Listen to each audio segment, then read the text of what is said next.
Live from WSLS, this is Virginia Today from 10 News, working for you.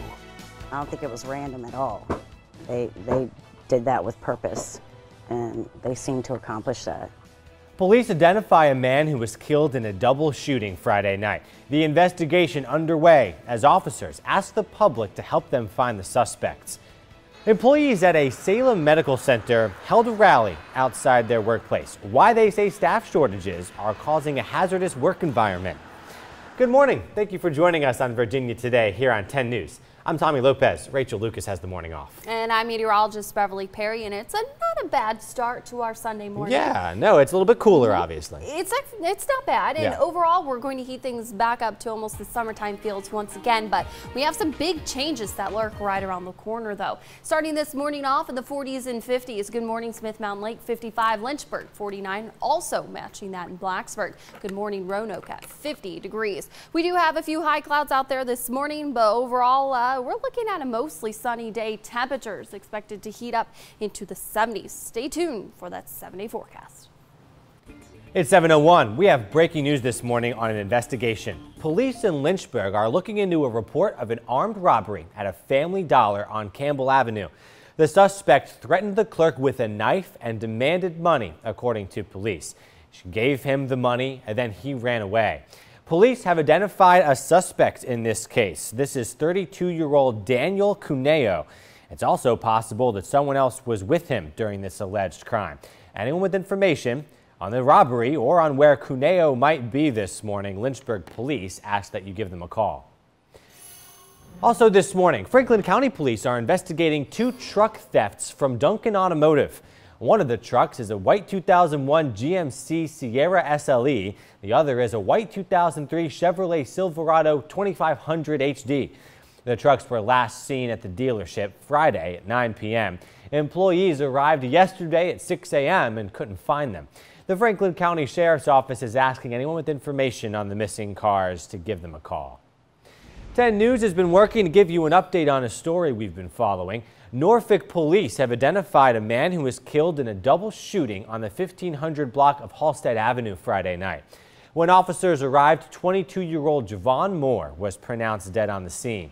The second victim was taken to a Norfolk hospital with non-life-threatening injuries. People in the area say they heard multiple gunshots from that residence. Chica Strohs says that she was sitting outside her porch when it all happened.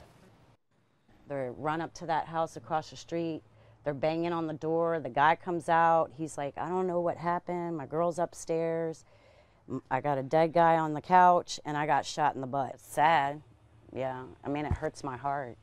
You know, and then I think about all the other people that live around here and who could have been hurt, because we have a lot of kids around here. Norfolk police have not released any suspect information at this time.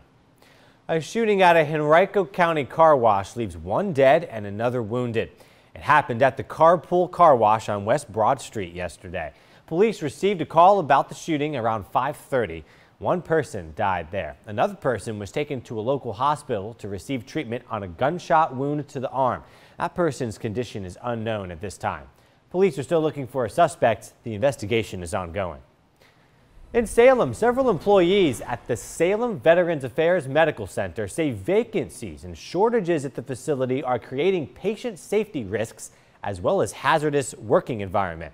The employees voiced their frustration yesterday. They held a rally outside the hospital. They displayed signs and they chanted outside. They're demanding the Federal Department of Veterans Affairs fill 49,000 nationwide vacancies immediately.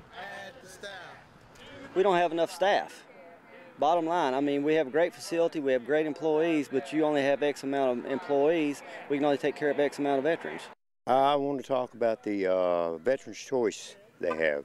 That is a joke. They need to put our care into the VA instead of Veterans Choice.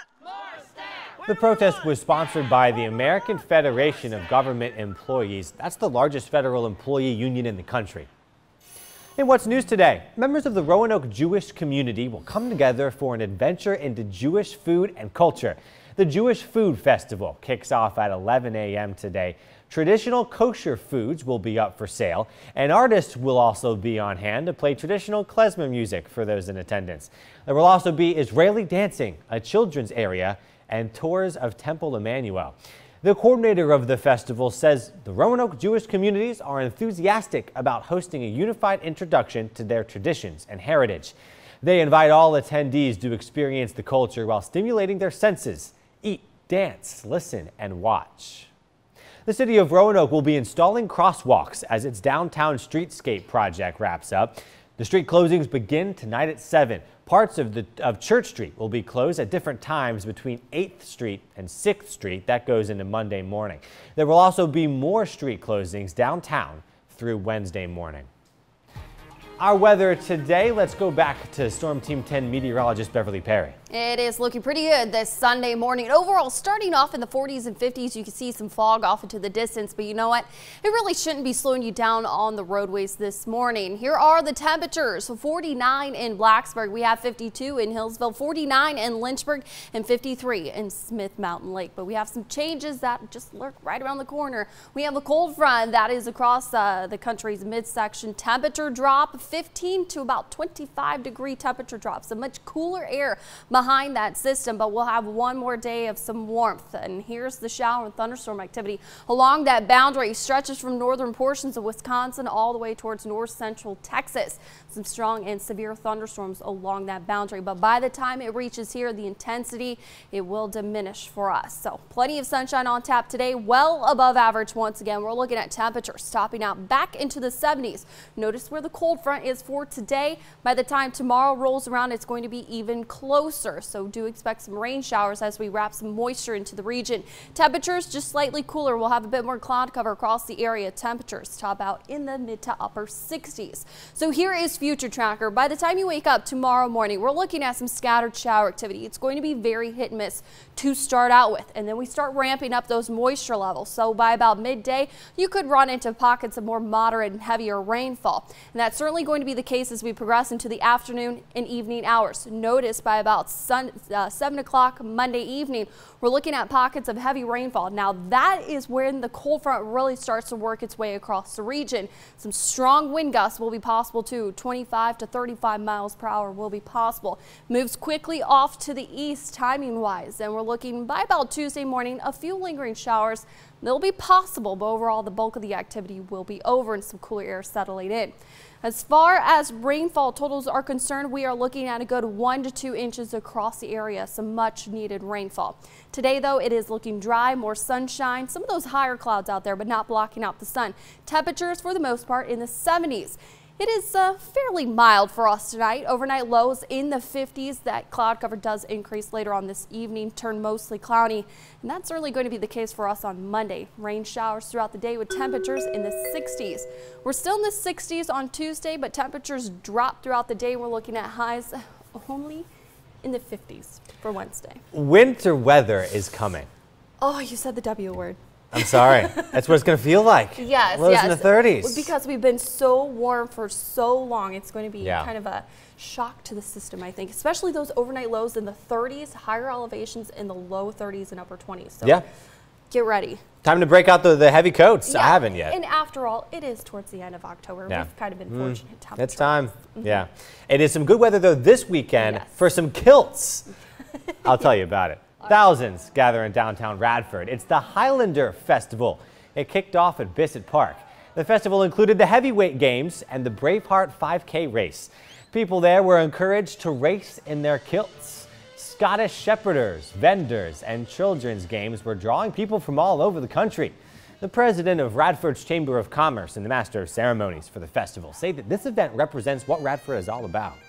And that Scottish-Irish heritage is really an important component for a lot of people that live in Southwest and the Valley of Virginia, all the way up and down the I-81 corridor. So you have a lot of people who have this as part of their lives growing up. With help from the many vendors and students from Radford University, almost 10,000 people showed up and celebrated the Highlands Virginia culture. Still ahead on Virginia Today, a group of bakers are looking to cement their name in the world record books. Why donuts will be the key to their success. A third grader is getting national attention for her artwork, how she overcame a biological condition to receive her award.